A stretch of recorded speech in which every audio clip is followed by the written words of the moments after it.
Hello! Today we're going to be making the Great American Apple Pie. Our ingredients today consist of 1 lemon, 7 apples, a pie crust, we'll get to that in a second, nutmeg, cinnamon, and sugar. Now, the recipe in the recipe book calls for a paste. And further up, before the apple pie recipe, there was a recipe for paste, and it was butter and flour. Now, I would do that, but I'm a high schooler with no time. So I bought this pie crust because we have the freedom to do that in the great American United States. Our first step will be cutting the apples and boiling them.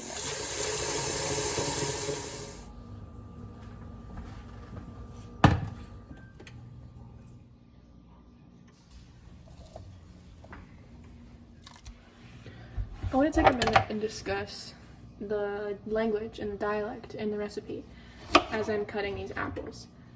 So, throughout the entire book, there are definitely some differences between English now and English then. Granted, I'm sure there are different slang terms that were used back then, as well as things that are used nowadays. But the main difference that I saw and that I struggled to comprehend for a little bit was the use of F's instead of S's.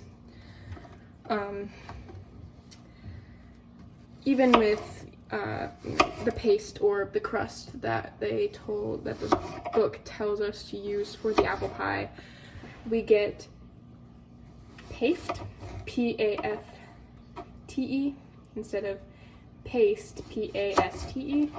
There's also sweetened, sweetened to taste, or sweetened to taste, instead of, the regular S-W-E-E-T-E-S-T,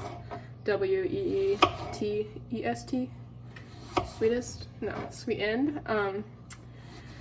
But there are a lot of differences, and I think that that's a very interesting development of not only the American country as we have grown as people and a nation for so many hundreds of years, but we also have the the development of a language and our own identity when it comes to language and even recipes. We can take that that change that we've found and created, and we can apply that to education and society and economics and even cooking, and the way that simplistic recipes that people used 300 years ago are now using now, or they've developed them in a different way, which is pretty interesting to just see how the change has come about. And just kind of, I think that looking at economics or even recipes or even food is an awesome way to measure change, and a really awesome way to measure progress for our developing nation. Our apples are stewing. While the apples are stewing, I'm gonna go ahead and add sugar, cinnamon, and nutmeg into this big bowl. So when they're done stewing, we can put them in here and get it mixed up for the filling. While I do this, though, I want to talk about another thing, which this recipe didn't call for specific measurements. I'm gonna do it almost a full cup of sugar. Didn't call for exact measurements. So nobody knew exactly what to do. It was trial and error, back and forth, figure it out.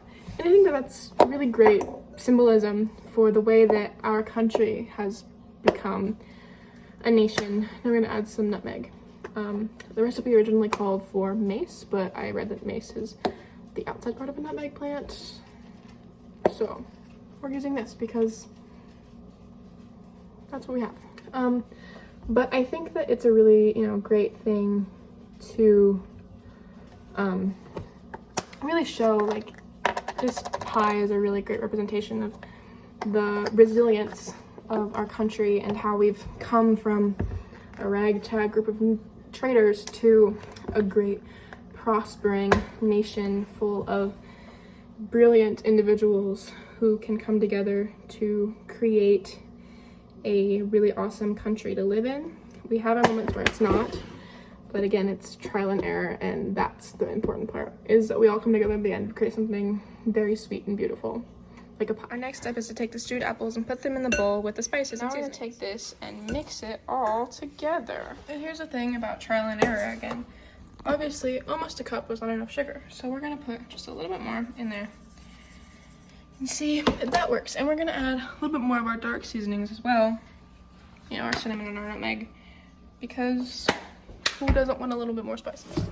And another thing about cooking and baking and even pie is the fact that, you know, in order for this recipe to actually come out good, I referenced my great Aunt Agnes's pie recipe to kind of get an understanding of the measurements of spices and sugars and things that I needed, and you know, the amount of apples and stuff. Because there wasn't enough reference in that cookbook. And I think that's another great representation of America, because we took a look at, you know, Great Britain and the other monarchies that we had escaped from and we'd fought against, and we told ourselves, we don't want to repeat that. We don't want to do that. So we learned from others, we learned from our mistakes and history, and we made sure we didn't repeat that. And I think that that's basically what cooking is. It's learning from others and learning from your own mistakes, whether it be baking a pie for too long or not for too long enough, or not putting enough sugar or cinnamon in it, to then creating a beautiful masterpiece of a country or a pie. Our next step is to put this pie crust in this pie dish. Now we're gonna poke holes in the bottom. This is a trick that my great aunt taught me when she showed me how to make her apple pie, and I have followed it ever since. All right, now we are going to take our bowl of goodies here. You can't really see it, but our bowl of apples, and we're gonna put it in the pie crust.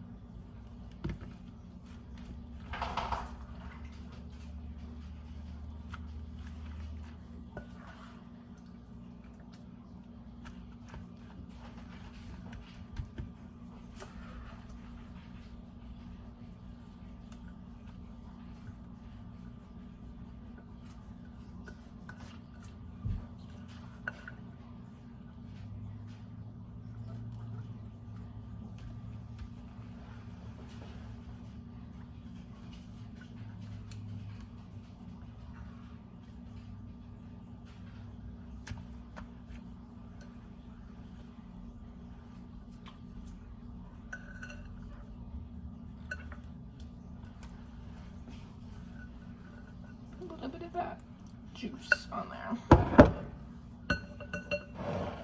Okay. Now we're gonna take our top piece and we're gonna put the top layer of crust on.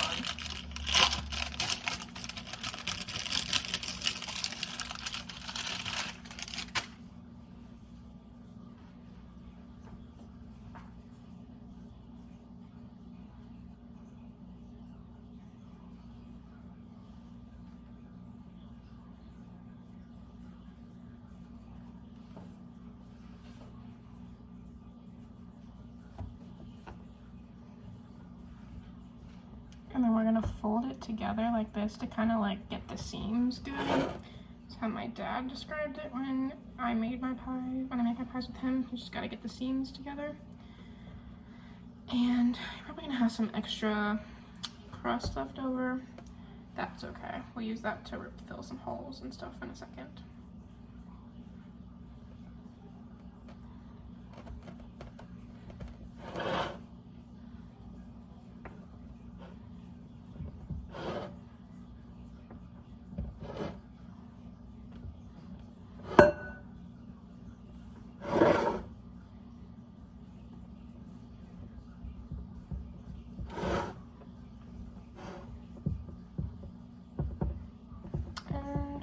Looks like I kind of squished everything down in there, so we'll just like leave that like that is, and then we're gonna take a knife. We're just gonna cut a design in it to make it pretty. Cause like everything, it's gotta be pretty on top, but even if it has some issues on the inside. Okay.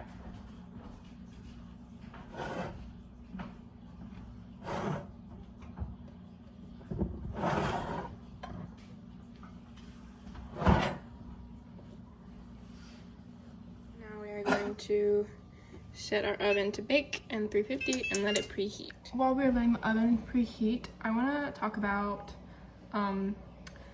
how apple pie correlates to me personally and how it correlates to freedom. So I am a daughter of a veteran, I am the granddaughter of a veteran, I am the niece of a veteran, I am the great niece of a veteran, and I cherish my freedom because I understand the not only governmental impacts but the personal impacts of the people that have fought for our freedom. From listening to my parents and my grandparents and my great aunts and uncles and my aunts and uncles.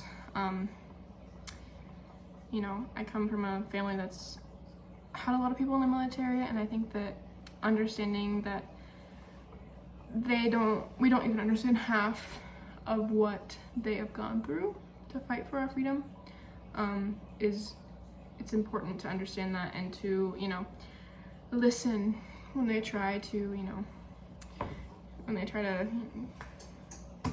tell you about something, especially because, you know, like baking apple pie is a trial and error, and they don't want us to have all of these errors anymore. They want good outcomes to keep peace and freedom so that nobody has to keep fighting for it.